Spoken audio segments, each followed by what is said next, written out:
जय हिंद। नमस्कार साथियों, आप सभी का स्वागत है शिक्षा विभाग की एक और महत्वपूर्ण जानकारी में।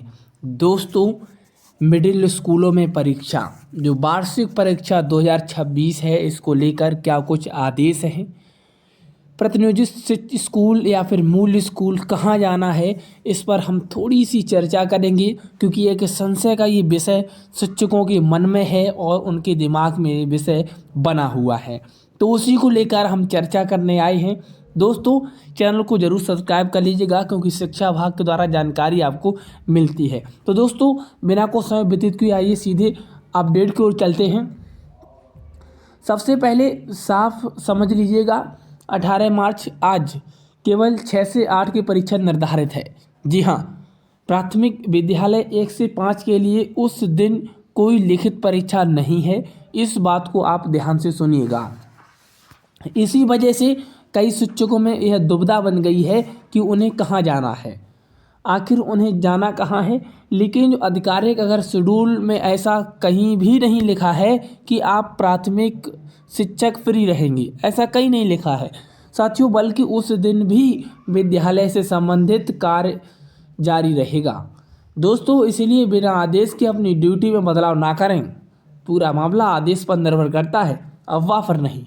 इसीलिए पूरी जानकारी और सच्चाई समझिएगा, उसके बाद अपना फैसला और निर्णय लीजिएगा। आइए बताते हैं वायरल खबर की सच्चाई। पहले आपको बता दें दोस्तों, व्हाट्सएप पर खबर तेज़ी से वायरल हो रही है, जिसमें डीपीओ के आदेश का दावा किया जा रहा है। उसमें कहा गया है कि 18 मार्च यानी कि आज शिक्षक को अपने मूल विद्यालय लौट जाएंगी। लेकिन उस वायरल मैसेज में यह स्पष्ट नहीं है कि यह किस जिले का आदेश है, न ही उसमें कोई आधिकारिक हस्ताक्षर या सत्यापन मौजूद है। इसीलिए इसे पूरी तरह भरोसेमंद नहीं माना जा सकता। बिना पुष्टि के ऐसे मैसेज पर भरोसा करना जोखिम साबित हो सकता है। हमेशा आधिकारिक पत्र या विभागीय आदेश पर ही भरोसा करना चाहिए। वायरल खबर में भ्रम बढ़ता है, समाधान नहीं मिलता। दोस्तों, क्योंकि ये जो संशय का विषय बना हुआ था, हालांकि आपने फैसला ले लिया है। आज कहाँ आप कहाँ हैं और आपको कहाँ नहीं जाना है, ये आप फैसला पहले ही कर चुके हैं। लेकिन हम इसीलिए आपको बताने आए हैं क्योंकि प्यारे साथियों, जो खबरें हैं लगातार भ्रामक खबरें फैलाई जा रही हैं। जो खबर है, वायरल खबर है, उस पर आपको प्यारे साथियों भरोसा नहीं करना है जब तक पत्र नहीं आता है, क्योंकि आगे ऐसे कई आपकी स्थितियां आएंगी। उन स्थितियों में आप ये फैसला मन लीजिएगा। जैसा कि कल शाम को ये अफवाह हुआ था, लेकिन मैंने शाम को अपने व्हाट्सएप ग्रुप में ये बात बता भी दी थी, लेकिन वीडियो समय पर नहीं बना सका। लेकिन आज इसके माध्यम से मैं बताना चाहूँगा, आगे वायरल खबर से भ्रम बढ़ता है और आपको कोई भी समाधान उसमें नहीं मिलता है। दोस्तों, भले ही उस दिन परीक्षा नहीं है, आज भले ही परीक्षा नहीं है, लेकिन कार्य पूरी तरह खत्म नहीं होता है।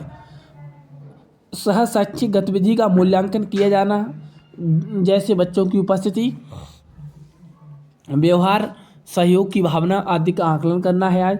इसके साथ साथ भाषण, क्विज और खेलकूद और सांस्कृतिक गतिविधियां भी शामिल हैं। इन सभी के लिए अलग अलग अंक निर्धारित किए गए हैं। कुल मिलाकर 100 अंकों का मूल्यांकन तैयार किया जाएगा। इसमें शिक्षक की भूमिका है जो बहुत महत्वपूर्ण होगी, क्योंकि प्यारे साथियों, स्कूलों में सक्रिय रहना आपको बहुत ज़रूरी है। इसीलिए आपकी भूमिका है वो बहुत महत्वपूर्ण है। दोस्तों, शिक्षकों की जिम्मेदारी क्या होगी? दोस्तों, आपको विद्यालय में जाकर सहयोग करना है और जहां आपकी ड्यूटी लगी है, प्रधानाध्यापक और अन्य शिक्षकों के साथ मिलकर आपको मूल्यांकन कराना है। बच्चों की गतिविधियों को व्यवस्थित तरीके से पूरा कराना है। रिकॉर्ड और प्रतिगत पत्र तैयार करने में भी सहयोग आपको देना है। यह कार्य परीक्षा जितना भी महत्वपूर्ण माना जाता है, क्योंकि इससे बच्चों का संग्रह मूल्यांकन होता है। इसीलिए हल्के में बिल्कुल भी ना लें, पूरी जिम्मेदारी के साथ अपना कार्य निभाएं। जो कार्य विभाग द्वारा सौंपा गया है आपको, उसमें आप जरूर अपना सहयोग करें। दोस्तों, जो वायरल खबर है उसमें दावा किया जा रहा था, वह कितना सही है, ज़रा कुछ शब्दों के साथ बयां करेंगे। वायरल खबरों का दावा किया जा रहा है कि आज 18 मार्च को अपने मूल विद्यालय में लौट जाएं। साथियों, इसे डीपीओ के आदेश के रूप में प्रस्तुत किया जा रहा है, लेकिन उस खबर में यह स्पष्ट कतई नहीं कहा गया है कि यह पत्र किस जिले का आदेश है। ना ही कोई आधिकारिक हस्ताक्षर है या कोई प्रमाण दिया गया। इस कारण यह खबर पूरी तरह संदिग्ध मानी जा रही है। ऐसे मैसेज अक्सर भ्रम फैलाने का काम करते हैं, इसलिए बिना पुष्टि के इस पर विश्वास आपको नहीं करना चाहिए। हमेशा आधिकारिक पत्र या विभागीय सूचना को ही सही मानें। दोस्तों, सह शैक्षिक गतिविधि का मूल्यांकन किया जाएगा। इसमें बच्चों की उपस्थिति, व्यवहार, अनुशासन देखा जाएगा। साथ ही साथ भाषण, क्विज, खेलकूद, सांस्कृतिक गतिविधियां भी कराई जाएंगी। इन सभी गतिविधियों के अलग अलग अंक निर्धारित किए गए हैं। कुल मिलाकर 100 अंकों का मूल्यांकन तैयार किया जाएगा। इस प्रक्रिया में शिक्षक की भूमिका बहुत महत्वपूर्ण होगी, इसलिए उस दिन भी आपको विद्यालय में सक्रिय रहना है। दोस्तों, प्रतिनियुक्ति पत्र में साफ तौर पर क्या निर्देश दिए गए हैं, ज़रा आप इन निर्देशों को समझिएगा वन बाय वन करके। दोस्तों, प्रतिनियुक्ति पत्र में साफ तौर पर यह लिखा है कि ड्यूटी 12 से 18 मार्च तक रहेगी। जी हाँ, ये साफ साफ लिखा है कि 12 से 18 मार्च यानी रात तक रहेगी। और इस अवधि में शिक्षक को अपने प्रतिनियुक्ति विद्यालय में ही करना है। ये भी बात उसमें साफ साफ लिखा है कि आप जो प्रतिनियुक्त करेंगे, जो 12 से 18 मार्च होगी, उसी के बीच आपको अपने ही प्रतिनियुक्त विद्यालय में ही करना है। पत्र में कहीं भी यह नहीं कहा गया है कि 18 मार्च को ड्यूटी बदलने की बात नहीं कही गई है। दोस्तों, साथ ही साथ इससे मूल्यांकन और अन्य शैक्षणिक कार्यों का भी उल्लेख है। मूल्यांकन और जो अन्य शैक्षणिक कार्य हैं उनका भी इसमें उल्लेख है। इसका मतलब यह है कि शिक्षक को पूरे समय सक्रिय रहना होगा। कोई भी बदलाव केवल नए आदेश के आधार पर ही संभव है, इसलिए पुराने आदेश का पालन करना सबसे सुरक्षित विकल्प है। आपको जो पुराना आदेश है उसके हिसाब से ही पालन करना है, तभी सुरक्षित हैं आप।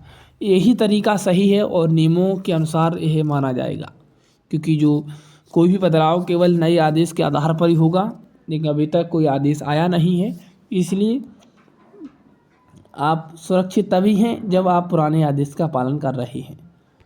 दोस्तों, शिक्षकों को सबसे पहले ध्यान रखना चाहिए कि बिना आदेश के स्थान ना बदलें। जहां उनकी ड्यूटी लगी है वहीं पर दोस्तों समय पर उपस्थित हों और प्रधानाध्यापक अन्य शिक्षक के साथ मिलकर कार्य करें।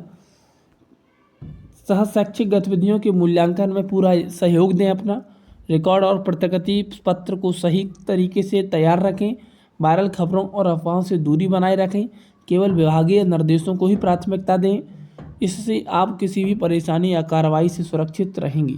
इस बात को आप समझिएगा, क्योंकि जो लगातार चर्चाएं चल रही हैं सारे साथियों, उनको समझिएगा। जब तक कोई नया पत्र जारी नहीं हो रहा है तब तक आपको उस पर भरोसा नहीं करना है, और उसके लिए लगातार हम आपको खबर अपडेट दे रहे हैं। लगातार हर पल की जो खबर है शिक्षा विभाग के द्वारा निकल कर आ रही है, हम आपको लगातार दे रहे हैं। तो चैनल को जरूर सब्सक्राइब कर लीजिएगा। मिलते हैं नेक्स्ट वीडियो में। आज के लिए इतना ही। All the best. Thank you. जय हिंद।